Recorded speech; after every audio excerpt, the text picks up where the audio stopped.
Hi, I'm Emily Harris. I'm 27, and last Christmas I was sitting at our family table, the house filled with the smell of honey-glazed ham and cinnamon, when my sister Hannah looked me dead in the eye and said, "You need to leave." It felt like the air was sucked out of the room. I had no idea that one sentence would tear our family apart and force me to fight for the home I thought I'd lost.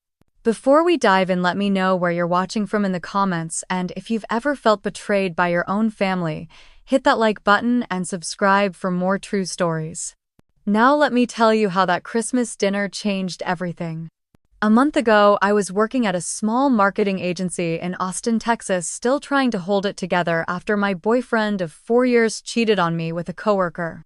I thought losing him was the worst thing that could happen, but then I lost my job too when the agency cut half its staff.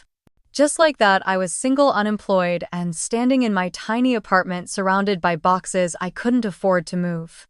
Mom and Dad didn't even hesitate when I called them, my voice shaking as I told them everything. Dad Frank, 65, with his quiet strength and calloused hands from years of carpentry, simply said, "Come home, honey." Mom Martha, 63, warm and steady, promised there would always be a room for me.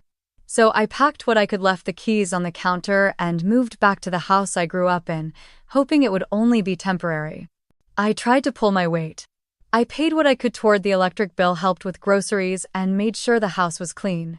I mowed the lawn so Dad didn't have to, and I helped Mom plant winter flowers by the mailbox. We fell into an easy rhythm, sharing morning coffee on the porch and watching the neighborhood wake up. At night, we'd watch old movies while I applied for jobs, determined to find something soon so I could move out again. But Hannah made everything harder. My sister Hannah, 31, had moved back in with Mom and Dad a month before I did. She was going through a messy divorce and had 2 kids under 5 who needed constant attention. She was exhausted, stressed, and sharp around the edges in a way that made everyone in the house walk on eggshells. She never outright said it, but I could feel her eyes on me every time I laughed with Mom or offered to help with dinner. Christmas Eve came and the house smelled like honey-glazed ham and cinnamon rolls. Strings of white lights lined the windows, and Mom had set out the good plates, the ones with tiny green holly leaves around the edges. The living room was cluttered with toys, gift bags, and the half-wrapped presents Hannah's kids had already torn into. The tree glowed softly, and for a moment I allowed myself to believe we would have a quiet, warm holiday together. I was in the kitchen helping Mom with the mashed potatoes, sprinkling in a bit more salt and pepper as she stirred when Hannah walked in. She stood by the fridge, arms crossed, her dark hair pulled into a messy bun, eyes tired but still hard as they flicked from Mom to me. "Need any help?" she asked, her voice flat, but I could hear the tension in it. "We've got it, sweetie," Mom said, wiping her hands on a towel and giving her a small smile. Hannah didn't say anything else. She turned and walked out, her footsteps sharp against the tile floor. Mom sighed, pressing her lips together, but didn't say a word. We carried the food into the dining room, setting everything out on the red tablecloth Mom only used on holidays. Dad was pouring sweet tea into glasses, and Hannah was helping her youngest into a booster seat, her movements stiff. I took my seat next to Mom, trying to ignore the way Hannah's eyes followed me as I reached for the napkins. Dinner started quietly with Dad saying grace, his deep voice steady as he thanked God for family and for getting us through a hard year. The kids were already picking at their rolls, crumbs scattering across their plates, and Mom laughed softly, passing the gravy down the table. I tried to relax. I tried to focus on the warmth of the food, the soft music playing from the radio in the corner, the quiet murmur of family that should have felt comforting. I asked Hannah's oldest about the toy car he was holding, and he smiled shyly, showing me how the doors opened and closed. But when I reached for the pitcher of water to refill my glass, I felt Hannah's eyes on me again. Her voice cut through the room, flat and cold, just as I started pouring. "Emily, when are you planning to get your own place?" The water sloshed over the rim of my glass, dripping onto my hand. I set the pitcher down, the weight of her words hitting harder than I expected. The table went silent, the soft Christmas music in the background suddenly too loud, too cheerful for what was happening. Dad cleared his throat, shifting in his chair. "Hannah, let's just enjoy dinner, all right?" But Hannah didn't look at him. Her eyes stayed locked on me, her jaw tight. "I'm just asking. It's been months and we're all cramped in here." Mom reached over, touching Hannah's hand gently. Sweetheart, this isn't the time. Hannah pulled her hand back, shaking her head. When is the time, Mom? When we can't walk through the living room because of all her boxes. When the kids have to sleep on the floor because there's no space left. I felt heat rising in my cheeks, embarrassment, and anger mixing in my chest. I'm looking for a job, Hannah. You know that. She let out a dry laugh. Looking sure. But how long is it going to take? I can't keep telling the kids they can't have their own room because Aunt Emily needs space to figure things out. Her words felt like tiny cuts, each one sharper than the last. I looked down at my plate, pushing around the green beans I'd helped Mom cook earlier that day. I could feel everyone's eyes on me, waiting to see if I would argue back. Dad's voice was calm but firm. That's enough, Hannah. No, Dad, it's not enough, she snapped, her voice rising. You think I like living here? You think I want to be in this house again, starting over with 2 kids sharing a room, trying to build a new life? At least I'm trying. I opened my mouth, but the words caught in my throat. My heart was pounding and I could feel tears threatening to spill over, but I swallowed them back. I wouldn't cry, not now, not in front of everyone. Mom reached for my hand under the table, giving it a gentle squeeze. Emily helps around the house. She pays for groceries when she can. She's doing her best. Hannah rolled her eyes, crossing her arms over her chest.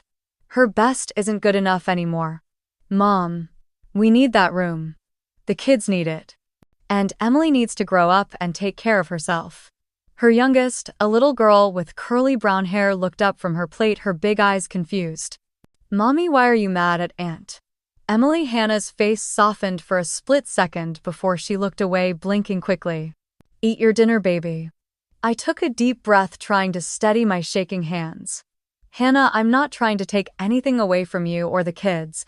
I'm trying to get back on my feet. It's been a hard year. Her eyes snapped back to mine, sharp again.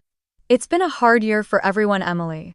You're not the only one struggling, but at some point you have to stop expecting Mom and Dad to fix everything for you. I could feel Dad's tension from across the table, the way his hand gripped his fork, his knuckles turning white. Mom's eyes were pleading, darting between us, hoping this would end. The kids were quiet, watching the adults argue, their Christmas dinner forgotten. The warmth of the food was gone, replaced with the cold tension hanging in the air. I stood up slowly, the chair scraping against the wood floor. I'm doing the best I can, Hannah, I said, my voice low but clear. Hannah leaned back in her chair, her lips curling into a tight smile. Well, your best isn't enough anymore. I glanced at Mom, her eyes filled with worry, then at Dad, who looked like he wanted to speak but couldn't find the words. I turned away, heading toward the kitchen, needing to breathe, needing to clear my head before I said something I couldn't take back. I could hear Hannah's voice behind me, quiet but sharp. You've got 1 week, Emily. 1 week to figure out where you're going.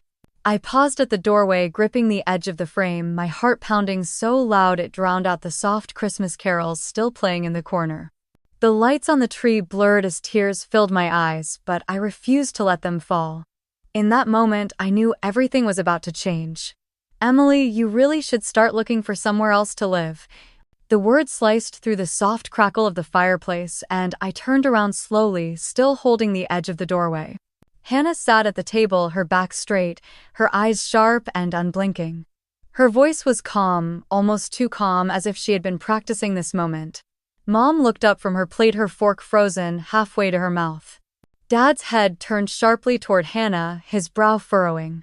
My hands were shaking, so I pressed them against my jeans, trying to keep steady. Hannah, please, not now, Mom said quietly, her voice carrying a tremble. Hannah didn't look at her. She kept her eyes on me, her jaw tight. When, Mom? When is the right time? When we're all still pretending everything's fine while Emily sits here like a guest in a house that's already too crowded. My mouth opened but nothing came out. My mind scrambled for words, but they all felt stuck in my throat, heavy and useless.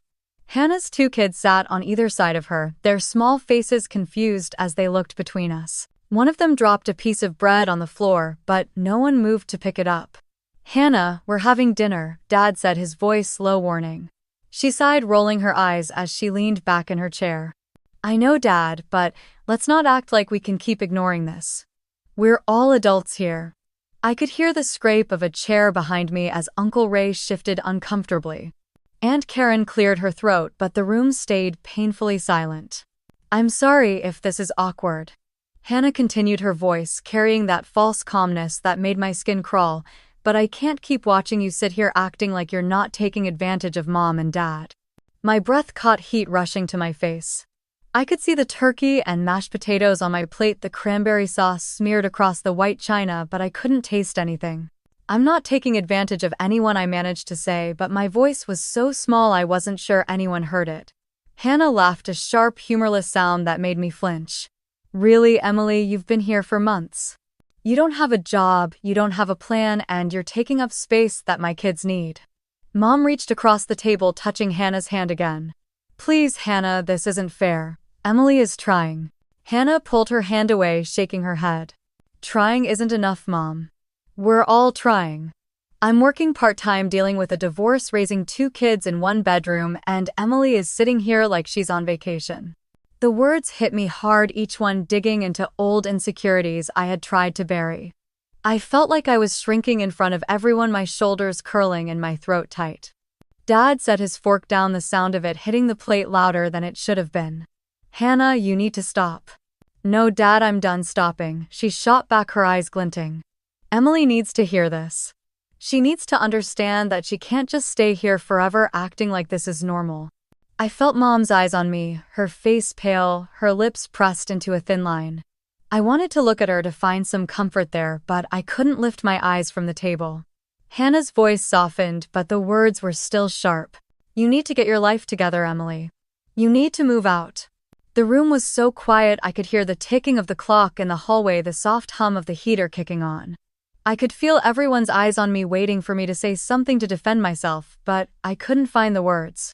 I reached for my water glass, my hand trembling, and took a sip just to give myself something to do, something to hold on to while the room pressed in around me. I could see Hannah's reflection in the glass, her expression calm, satisfied, like she had finally said what she needed to say. I set the glass down carefully, my fingers leaving faint smudges on the surface. Hannah, that's enough, Dad said, his voice low but carrying across the table.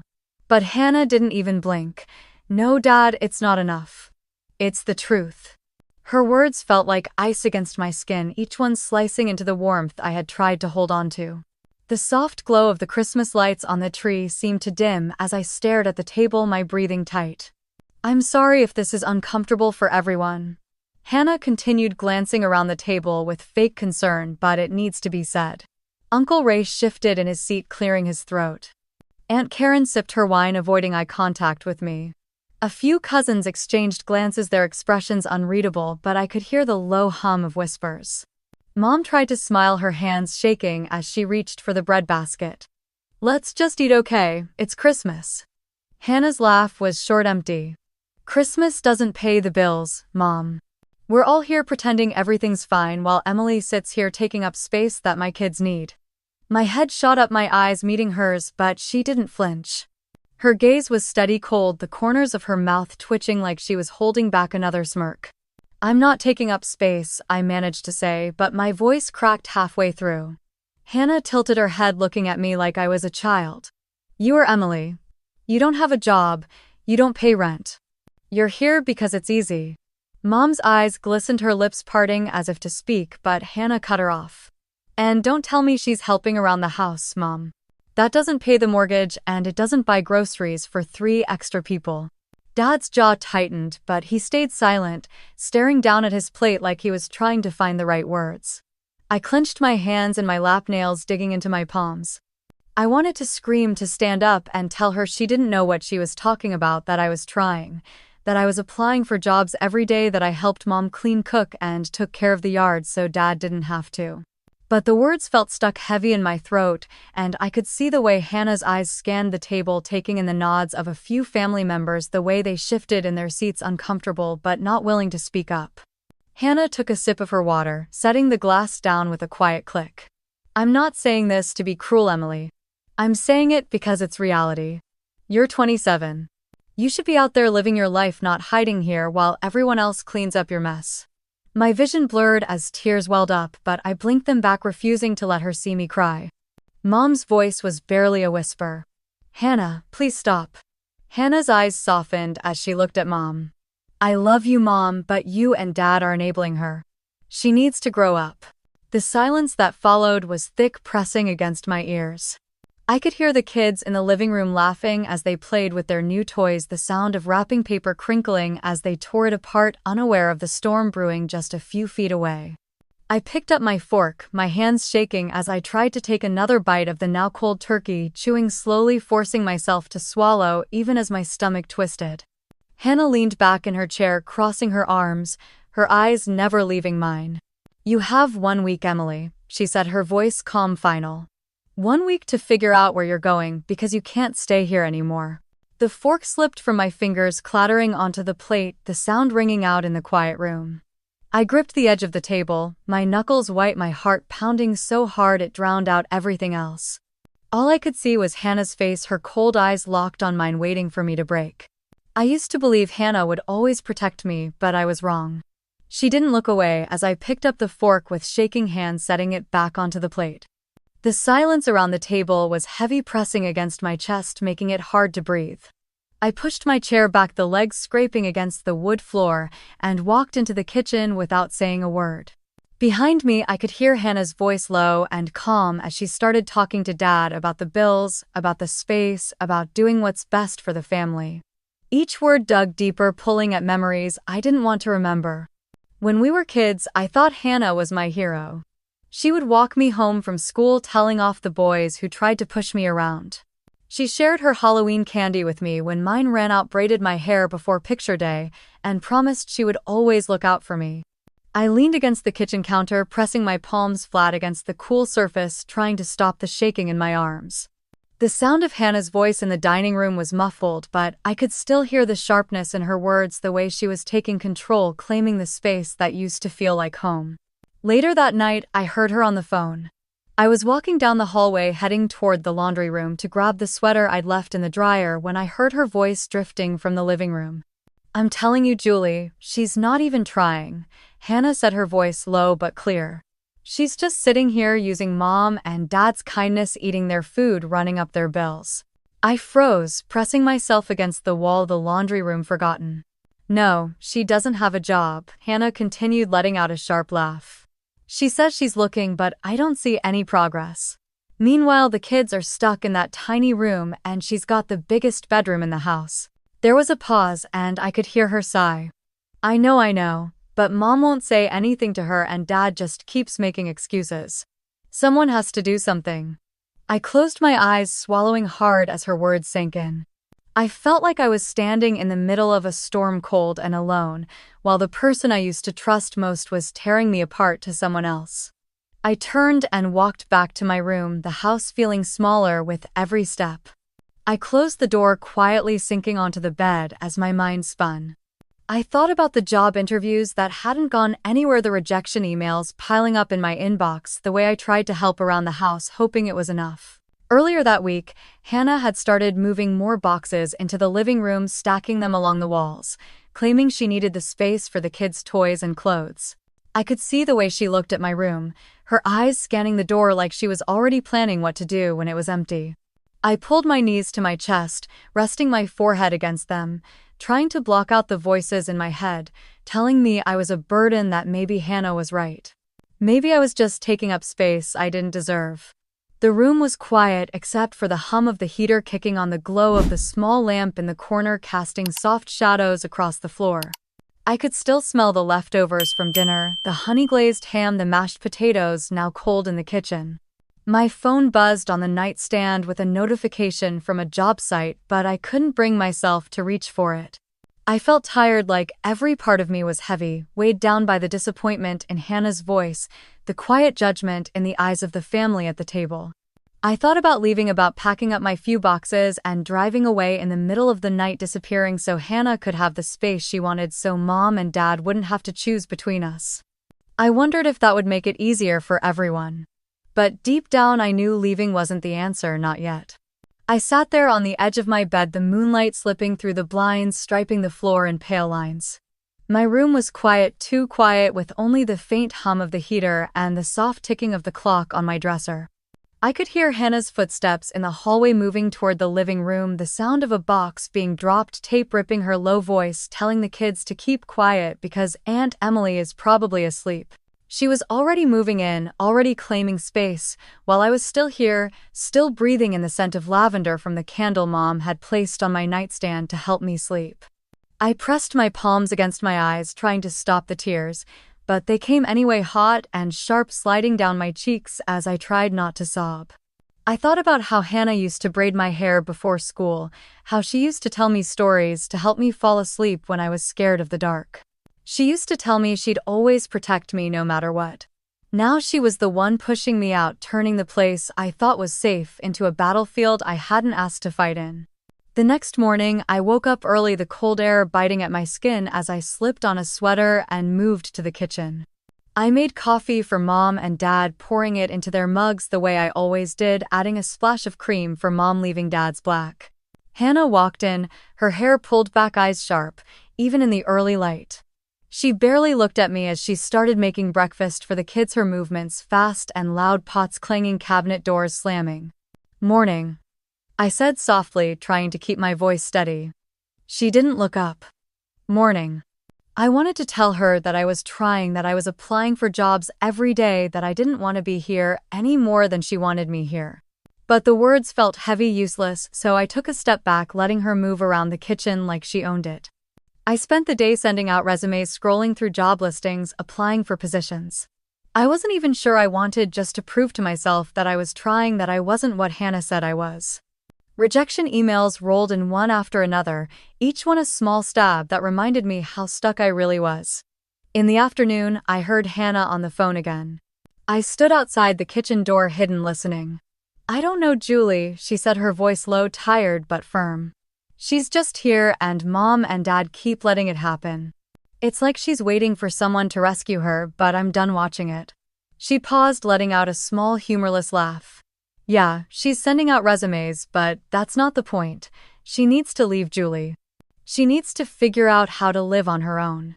Her words were like poison slipping under my skin, settling in the spaces where I tried to keep hope alive. "She's making it harder for everyone," Hannah continued. "The bills are higher, the house is crowded, and the kids need space. I can't keep pretending it's fine." I stepped away, moving down the hallway, my heart pounding in my chest. I went back to my room, closing the door softly behind me, sinking to the floor as the weight of her words pressed against me. That night, I lay in bed staring at the ceiling, the glow of the streetlights spilling in through the window. I thought about packing my boxes, about loading them into the back of my car and leaving while everyone was asleep, disappearing so they could have their space, so they wouldn't have to deal with me anymore. Tears slipped down my cheeks, soaking into the pillow as I pulled the blanket tighter around me, trying to keep the cold out, trying to keep the fear out. In the darkness, I whispered to myself, my voice shaking. Maybe she's right. Maybe I don't belong here. And for the first time, I wondered if leaving was the only way to make it stop. The thought of leaving followed me into the morning. I moved through the house like a ghost, quiet, careful, afraid to take up space. Hannah's laughter with the kids in the kitchen felt sharp in my ears, reminding me that I was an outsider in a place I once called home. I stayed in my room, scrolling through job postings, sending out resumes, waiting for replies that never came. Every ding of my phone made my heart jump, but it was never a job offer, only another rejection, another reminder that maybe Hannah was right. That afternoon, as I sat on the floor sorting through a box of old papers, I found the corner of a worn book sticking out, its spine cracked and pages yellowed. I pulled it free, flipping through the pages, and a small envelope fell out, landing softly in my lap. My breath caught. I remembered. I was 18, standing in Grandma Ruth's living room, her soft hands holding mine. Her eyes were tired but kind, the kind of eyes that saw everything but never judged. "If the day comes when you feel like you have nowhere else to go," she had said, pressing the envelope into my hand, "open this." I had smiled, telling her I would, but I never thought I would need it. I tucked it into the book, telling myself I would keep it safe, but the years passed and I forgot. Until now. My fingers shook as I opened the envelope, unfolding the letter written in her careful handwriting. Tears blurred the words as I read. "My dearest Emily, life is not always fair, and family can sometimes forget the love they owe each other. Your grandfather and I have made arrangements so you will always have a place to come home to no matter what happens. This house is yours, given to you with the hope that it will be your safe place when the world feels heavy. I pressed the letter to my chest, letting out a shaky breath. I reached into the envelope again and found the paperwork, the deed to the house signed and notarized, dated the week of my 18th birthday. I sat there on the floor, the sunlight shifting across the carpet, the sounds of Hannah's voice in the kitchen, the kids laughing, the clatter of dishes. But I didn't hear it the same way anymore. I wasn't just a guest here. I wasn't taking up space. This house was mine. I wiped my tears with the back of my hand, standing up slowly, the papers clutched against my chest. I moved to the window, looking out at the yard, at the tree Dad and I had planted when I was 6, at the porch swing Mom loved to sit on during summer evenings. This was my home. I turned and looked around my room. The small space I had tried to make feel like mine again. The blankets neatly folded, the books stacked on the nightstand, the lavender candle burned halfway down.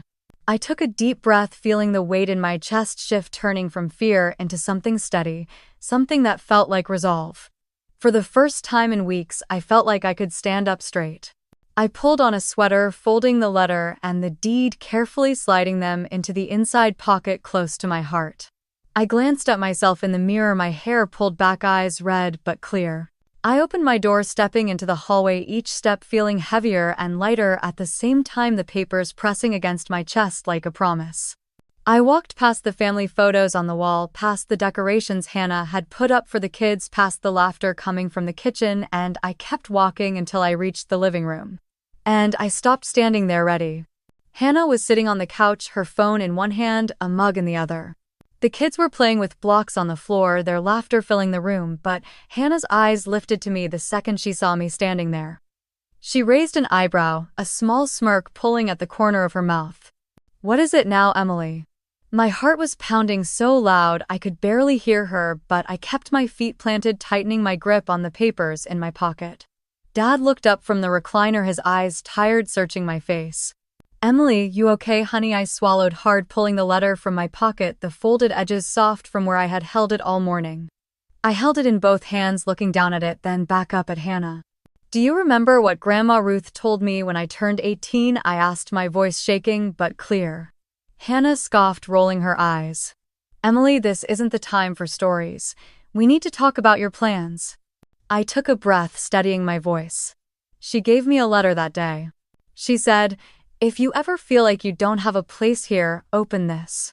Mom stepped into the doorway, drying her hands on a towel, her eyes wide, her lips parting as she looked at the paper in my hands. "What letter?" Dad asked, sitting forward, his elbows on his knees. I opened the letter, carefully unfolding it so they could see the handwriting the way Grandma had written my name at the top, the words careful, deliberate. "This letter," I said, my voice firmer now. "She and Grandpa made sure I would always have a place to come home to." Hannah let out a sharp laugh, shaking her head.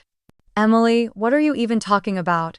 You think a letter changes the fact that you need to get out and grow up?" I reached into my pocket again, pulling out the deed, the paper shaking as I held it up. "It's not just a letter, Hannah." Mom gasped, softly covering her mouth with her hand. Dad stood up slowly, his eyes locked on the paper in my hands, the reality of what I was holding starting to sink in. "What is that?" Hannah demanded, standing, now her voice rising, the kids looking up at her startled. "It's the deed to this house," I said. My voice steady, the words clear. "Grandma and Grandpa transferred it to me on my 18th birthday. This house is mine." The silence that followed felt like the world had stopped spinning. Hannah's face drained of color, her mouth opening and closing as she searched for words. "No, that's not possible. That's not." Mom's voice was quiet, but it cut through the room. "Ruth and Charles talked about doing something like that, but I didn't know they actually did it." Dad took a step toward me, reaching for the paper, his hands trembling as he read the names, the signatures, the dates. He looked back at me, tears filling his eyes. "Honey, we didn't know," he whispered, his voice breaking. "We didn't know." Hannah took a step forward, her eyes sharp, her hands clenched into fists. "So what you think this means? You get to stay here forever? You think this changes the fact that you're a burden on everyone?" I felt something inside me shift, the fear that had been living in my chest, turning into something solid, like strength. "No, Hannah," I said, lifting my chin. It means I don't have to leave. Her eyes narrowed, her mouth twisting into a sneer. You think this changes everything? I looked at the kids, their wide eyes watching us, the blocks forgotten on the floor, and then back at Hannah. It changes enough. And for the first time, I saw fear in her eyes. Hannah didn't say a word as she turned away, storming down the hallway, her steps heavy against the wood floor. I stood there for a moment, breathing hard, the papers still in my hand, the kids staring in silence. Mom moved first, stepping forward, her eyes filled with tears, touching my arm gently. Emily, we didn't know. We truly didn't know. Dad nodded, running a hand over his face, looking older than I had ever seen him. Your grandmother always wanted you to feel safe, honey. I swallowed, my throat tight, but I nodded, folding the papers, carefully sliding them back into my pocket. I know, Dad. The kids went back to their blocks quietly, picking them up, the tension still thick in the air, but no one spoke about it again that day. 2 days later, Christmas dinner came, the table set with Mom's good china, the smell of turkey and cinnamon filling the house. The lights on the tree glowed softly, and the kids laughed as they played with their new toys near the fireplace. Hannah moved around the kitchen like nothing had happened, but her eyes never met mine. She placed dishes on the table, adjusted the silverware, her jaw tight, the muscle there ticking whenever I came too close. We all sat down, Dad saying grace, thanking God for family, for health, for another year together. His voice shook at the end, and he cleared his throat quickly, glancing at me before he opened his eyes. Dinner started quietly, the clinking of forks, the soft murmur of small conversations filling the room. I tried to eat, focusing on the warmth of the food, the way the mashed potatoes tasted like home, the way Mom smiled at me across the table. But I could feel Hannah watching me, her gaze sharp, cold, waiting for the right moment. It didn't take long. She set down her fork, leaning back in her chair, her arms crossed. We still need to talk about Emily's plans to move out. The words dropped into the conversation like a stone in water, the ripples spreading across the table as everyone fell silent. Mom's eyes widened, her hand reaching for Dad's under the table. Dad cleared his throat, his eyes moving to me, then back to Hannah. Hannah, we've talked about this. She laughed, but it was a hollow sound, sharp and humorless. No, Dad, we've avoided it. Emily can't stay here forever. She needs to find her own place, and we all know it. I didn't flinch this time. I reached into my pocket, pulling out the letter and the deed, setting them gently on the table in front of me. The papers looked small, almost fragile on the dark wood, but they felt like steel in my hands. I'm not leaving, I said, my voice calm, steady. Hannah's eyes narrowed, her lips curling into a smirk. What, you think waving that letter around changes reality, Emily? You think it makes you less of a burden? Dad reached for the papers, unfolding them carefully, his eyes scanning the words, his brow furrowing. Mom leaned in, reading over his shoulder, her hand covering her mouth as she read. Hannah snorted. This is ridiculous. Do you really think anyone is going to believe this? Dad looked up, his voice firm. It's real, Hannah. It's all here, signed, notarized, legal. The room was so quiet I could hear the clock ticking in the hallway, the soft crackle of the fire in the living room. The kids stopped playing, watching us with wide, silent eyes. I met Hannah's gaze, holding it. I stayed quiet because I wanted to respect this family. I didn't want this to become a fight, but I won't let you push me out of my own home. Her face went red, her mouth opening, then closing again, searching for words she couldn't find. She glanced around the table, looking for support, but no one spoke. Mom's voice was soft, but it was clear. Emily has every right to be here. Hannah's hands clenched around her napkin, her knuckles white, her eyes flashing with anger. This is a scam, she hissed. And then, with a sharp motion, she threw the napkin down on the table, the fabric landing in her plate, gravy splattering onto the tablecloth as she pushed her chair back, standing so fast it scraped loudly against the floor. This is a scam. Hannah's voice cracked through the dining room, sharp and furious. She stood there, her chest heaving, her eyes blazing as she pointed at the papers on the table. The kids froze, their forks in midair, the sound of the Christmas carols on the radio suddenly too loud. Dad stood slowly, placing the papers down, his eyes steady on Hannah. It's not a scam, Hannah. It's legal. Your grandmother did this for Emily. Hannah let out a harsh laugh, her hands shaking at her sides. You're all just going to let her get away with this. With lying, With stealing this house from the family, Mom's eyes were red as she tried to stand, but her voice was calm. No one is stealing anything. Your grandmother made sure Emily would always have a home. Hannah's face twisted, her lip curling in disgust. Of course you'd take her side. You always do. I felt my hands trembling under the table, but I kept my chin up, breathing slow, steady, not letting Hannah see the fear she wanted. I didn't want to pull this out, Hannah. But you left me no choice. She spun toward me, her eyes narrowing. You think you're better than me, Emily. You think you're entitled to this house while I'm out there working, raising 2 kids on my own, trying to survive. I stood up slowly, the chair scraping back, the legs catching on the rug. I think I have the right to stay in the house my grandmother gave me. I think I have the right to not be pushed out by you. The silence was thick, the only sound the soft clink of a spoon slipping from one of the kids' hands onto the plate. Hannah's breathing was ragged, her fists clenched so tight her knuckles were white. You're nothing but a leech, Emily. You're pathetic. I swallowed, my voice calm even as my heart pounded in my ears. I've been trying, Hannah. I've been applying for jobs, helping around here, paying what I can.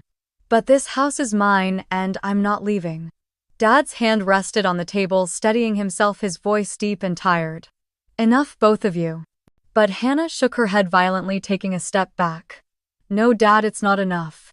This is a lie. It has to be. She reached across the table, grabbing the papers, flipping through them with shaking hands, her eyes darting over the signatures, the dates, the stamps. Her face fell, the color draining as she realized it was all real. She threw the papers back onto the table, the sound sharp echoing in the room. Her eyes snapped to mine, filled with something that looked like betrayal and rage twisted together. This is a lie, she screamed, grabbing her napkin, crumpling it in her fist, and slamming it down on the table. She turned on her heels, storming out of the dining room, her footsteps heavy down the hallway, the door to her room slamming shut so hard it rattled the picture frames on the wall. The silence that followed felt endless. I stood there, breathing hard, the papers scattered on the table in front of me, the Christmas tree lights blinking softly in the corner, the smell of turkey and cinnamon suddenly making me sick. Mom sank back into her chair, wiping her eyes with a trembling hand. Dad picked up the papers, folding them carefully, setting them back in front of me with a nod. And I stood there staring at the closed hallway door, knowing this wasn't over. It started the next morning, before the coffee even finished brewing. Hannah stood in the kitchen, arms crossed, blocking the doorway as I walked in. Her eyes were puffy, but the coldness in them was sharper than ever. We need to talk about the Honda, she said, her voice flat. I froze, my hand on the cabinet, feeling the words hit like a slap. What about it? She tilted her head, a small, humorless smile on her lips. It's Mom and Dad's car, Emily. It's family property. If you're not going to leave, you can at least give the car back. My stomach twisted, but I kept my voice calm. I've been paying for that car, Hannah. Every month, the insurance, the repairs, the gas. I use it to go to interviews, to get groceries, to help Mom and Dad. She rolled her eyes, letting out a small laugh. Please, Emily, don't act like you're doing us all a favor. That car belongs to this family, and if you're going to squat here, you don't get to keep it. I took a slow breath, feeling the heat rise in my chest, my hands clenching at my sides. You know it's in their name for insurance reasons. But I'm the one making the payments. Hannah stepped closer, her eyes sharp, her voice low. Prove it. I didn't say anything. I turned, walked to my room, pulled open the drawer where I kept the paperwork, the bank statements, the receipts from every payment I made over the last 2 years. I walked back into the kitchen, slapping the stack of papers onto the table in front of her. Here. Every payment every month from my account. You want proof? There it is. She flipped through the pages, her jaw tightening, her fingers turning white as she gripped the paper. You think this means you own the car? She snapped, looking up at me. I crossed my arms, meeting her gaze. It means you don't. Mom walked in, stopping when she saw us, her eyes flicking to the papers on the table. What's going on? Hannah didn't look at her. I'm making sure Emily doesn't take everything. Dad appeared behind Mom, his arms folded, his face tired. Hannah, that's enough. But Hannah wasn't listening. She slammed the papers back onto the table. You think you can just keep taking Emily? First the house, now the car. What's next, huh? What else do you think you're entitled to? The kids peeked around the corner, their small faces pale, watching as Hannah's voice rose. Mom tried to guide them away, but they stood frozen, their toys forgotten in their hands. I felt something crack inside me, the exhaustion of fighting, of proving, of standing alone. But beneath it something stronger burned, something that felt like steel in my spine. I'm not taking anything that doesn't belong to me, I said quietly. Hannah's laugh was bitter, sharp. You're a thief, Emily. You always have been. I stepped closer, my eyes locked on hers, my voice steady even as my heart pounded in my chest.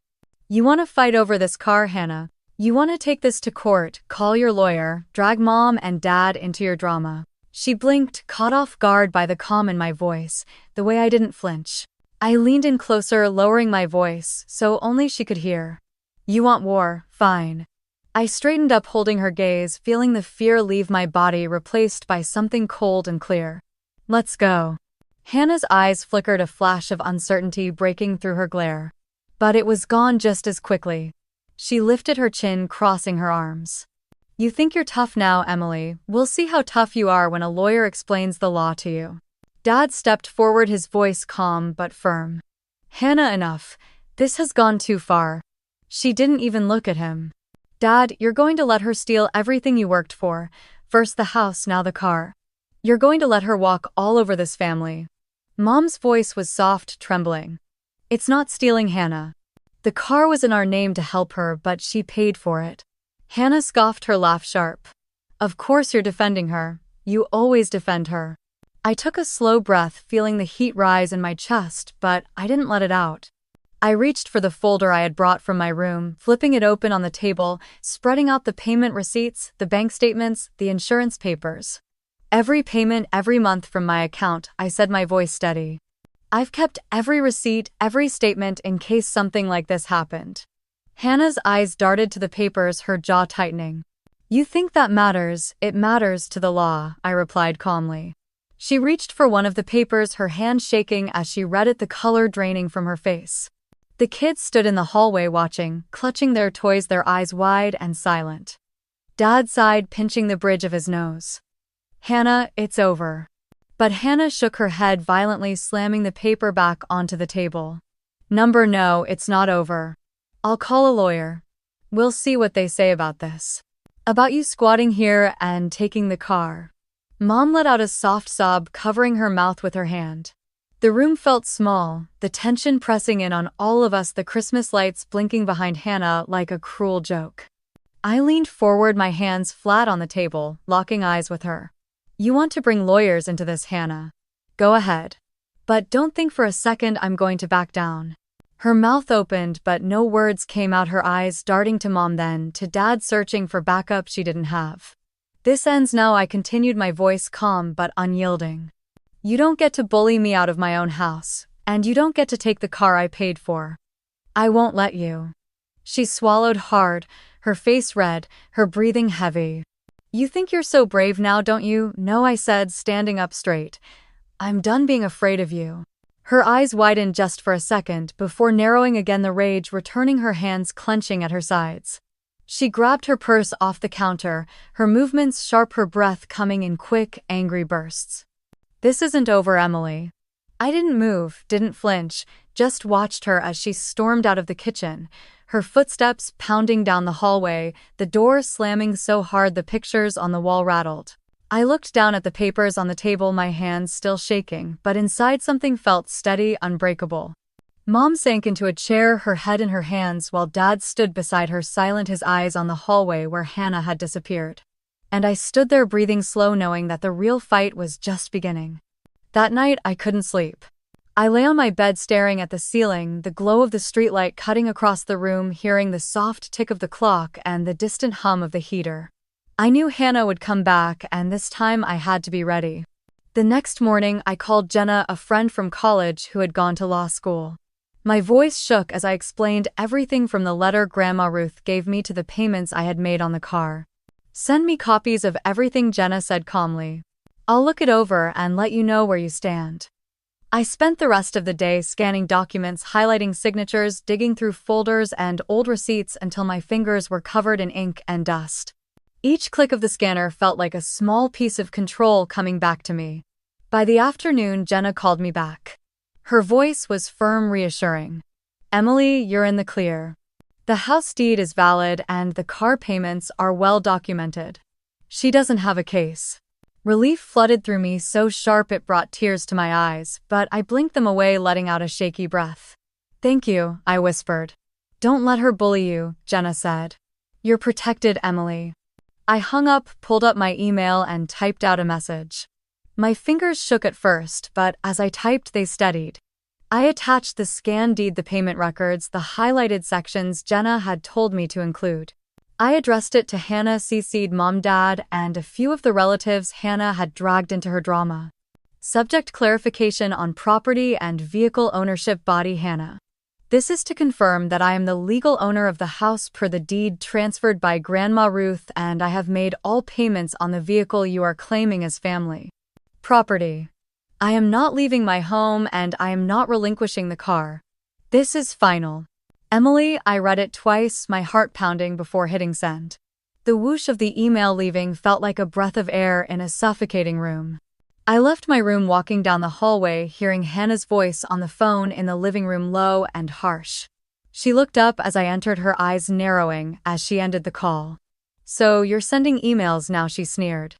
I'm making it clear where I stand, I replied, my voice calm. She let out a humorless laugh, her hands clenched around her phone.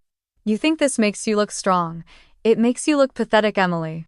Dad stepped forward, his voice quiet but firm. Hannah, it's enough. She spun toward him, her face flushed, tears brimming in her eyes. You're taking her side. You're choosing her over me and the kids. Mom stepped closer, her voice shaking. We're not choosing sides. We're asking you to stop. Hannah's tears spilled over, but her eyes were still hard. You don't understand what it's like to be alone, to raise kids alone, to fight for everything while she just sits here. I swallowed, feeling the words hit, but I didn't let them break me. I'm not taking anything from you, Hannah. She shook her head, wiping her tears roughly with the back of her hand. You don't get it, Emily. You never have. She turned, grabbing her purse, slinging it over her shoulders shaking as she walked toward the door. She paused, her hand on the handle, turning back to look at me, her eyes red, her face twisted with anger and something that almost looked like fear. This isn't over, Emily, she said, her voice low, shaking. And then she was gone, the door slamming behind her, leaving the house in silence. The next morning, the air in the house was heavy, every sound sharp against the silence. I found Dad in the kitchen, staring into his coffee, his shoulders slumped. Mom was at the sink, rinsing dishes she had already washed twice. They looked up when I entered, and I could see it in their eyes, the guilt, the exhaustion, the silent apologies. Dad cleared his throat. Emily, we should have remembered what your grandmother wanted. Mom nodded, her hands twisting in the towel. We got caught up in everything, the funeral, the paperwork, taking care of everyone. We forgot. I sat down across from them, my hands folded, the weight of the last few weeks pressing on my shoulders. I know you didn't mean to forget. Dad sighed, setting his cup down. We don't want you to leave, Emily. We never did. Mom's eyes filled with tears, but she blinked them away. We just wanted peace. I swallowed, feeling the tension in my chest loosen just a little. I know. Before any of us could say more, the front door slammed open and Hannah stormed in, her hair a mess, her eyes wild, her phone clutched in her hand. You think you're so clever, Emily, she hissed, waving the phone at me. Sending emails to everyone, trying to make me look like the bad guy. I stood up slowly, keeping my voice calm. I sent the truth, Hannah. I needed everyone to see it. She let out a bitter laugh, tears spilling down her cheeks. You think you've won. You think this is over because you have some piece of paper and some lawyer friend. Mom took a step forward, her voice gentle. Hannah, please don't do this. Hannah ignored her, her eyes locked on mine, her hands shaking. You're tearing this family apart, Emily. You're selfish. I felt the heat rise in my chest, but I forced myself to stay steady. I'm protecting what Grandma gave me. I'm protecting myself. She shook her head, a strangled sob escaping her lips. You don't understand what it's like raising two kids alone, struggling every day while you hide here. I'm not hiding, I said, my voice firm. I've been trying to rebuild, trying to find work, trying to help Mom and Dad. Hannah let out a scream of frustration, stomping her foot like a child, her face red. You're ruining everything. The kids appeared in the doorway, clutching each other, their eyes wide with fear. Mommy, the older one whispered. Hannah turned, her anger collapsing into tears as she knelt down, pulling them into her arms. It's okay, baby. Mommy's just trying to protect you. The room was silent, except for Hannah's sobs and the soft whimpers of the children. Dad stepped forward, his voice quiet but strong. Hannah, this has to stop. She looked up at him, her mascara streaked, her eyes swollen. You're taking her side. You're choosing her over us. Mom moved beside Dad, her hand on his arm. We're not choosing sides. We're choosing to stop this fighting. Hannah stood slowly, wiping her tears with the back of her hand, her breath coming in sharp, angry gasps. She turned to me, her eyes burning. This isn't over, Emily. And she walked out, the kids trailing behind her, the door closing softly, leaving the house in a silence so deep it felt like it was waiting for the next storm. For a long moment, I just stood there listening to the quiet. No one moved, the house holding its breath, the Christmas lights still blinking softly, reminding me of the storm that had passed and the one that might still come. Dad let out a long sigh, running a hand through his hair. She'll figure it out, he said quietly. Mom wiped her eyes, looking at me, her face tired but calm. We're staying, Emily. If you'll have us. I nodded, swallowing the tightness in my throat. This is your home too. We didn't say anything else that night. We cleaned the kitchen together, stacking dishes, wiping down counters, moving around each other in a quiet, careful dance that felt like the first step towards something new. A week later, Hannah came back with boxes, her eyes down, her movements sharp as she packed the kids' clothes, toys, and her few things into the car. She didn't speak to me, but I saw the way her shoulders shook when she hugged Mom goodbye, how Dad placed a hand on her back as she climbed into the driver's seat. She drove away without looking back, the kids waving from the back window, their faces small and pressed to the glass. I stood on the porch, watching until the car turned the corner, letting out a breath I hadn't realized I was holding. Inside, the house felt different, lighter, like it was ours again, but in a new way. Mom and Dad started talking about painting the living room, fixing the leaky faucet, planting new flowers in the spring. They didn't ask for permission, but they asked for my thoughts, and for the first time I felt like an adult in my own home. A few days later, I got the call. The nonprofit I had interviewed with offered me the position. The relief was so strong it made me sit down, the tears coming before I could stop them. Mom hugged me when I told her, her smile bright, Dad clapping a hand on my shoulder, his pride quiet but warm. I started the job the next Monday, the first day of a new year, walking into the office with my head high, the nerves in my stomach mixing with excitement. Each paycheck I put a little aside, saving to fix the roof, to repaint the front porch, to make the house the way I wanted it, the way Grandma would have wanted it. Late at night I would sit in the living room, the lights low, the house quiet, and I would feel at peace. A month later, Hannah texted. I'm sorry. I shouldn't have done what I did. It wasn't a long message and it didn't fix everything, but it was something. I stared at it for a long time before typing back. I forgive you. She didn't reply, and that was okay. Because I wasn't doing it for her. I was doing it for me. I learned that owning something isn't just about a piece of paper or a name on a title. It's about standing your ground, protecting your space, and choosing the life you want even when it's hard. Especially when it's hard. Spring came early that year.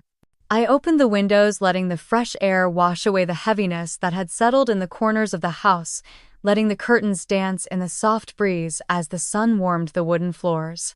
Dad and I replaced the old porch light together, his hand steady as he held the fixture while I screwed it into place. Mom planted daffodils along the walkway, her laughter soft when the dirt smudged her cheek. We had dinners together, but there was a new quiet respect between us, a recognition that we were all building something different, something healthier, one conversation at a time. One Saturday I went through the closets, pulling out boxes of old clothes, toys, and papers that no one needed anymore. Dad helped me load them into the car, and we dropped them off at the donation center, driving home with the windows down, the warm air brushing against our faces. That night I sat on the porch steps looking at the stars, my phone buzzing softly in my pocket. It was a text from Hannah. I'm trying. I know it's not enough, but I'm trying. I read it twice, my thumb hovering over the screen before I replied. That's all you can do. I put the phone down beside me, closing my eyes, breathing in the cool night air. It wasn't forgiveness in the way people wrote about it in books, but it was enough for me to let go of the weight I had carried. A few days later, I walked into my new job, a folder tucked under my arm, my steps sure, the nerves replaced by determination. The nonprofit's office smelled like coffee and paper, the quiet hum of people working towards something bigger than themselves filling the air.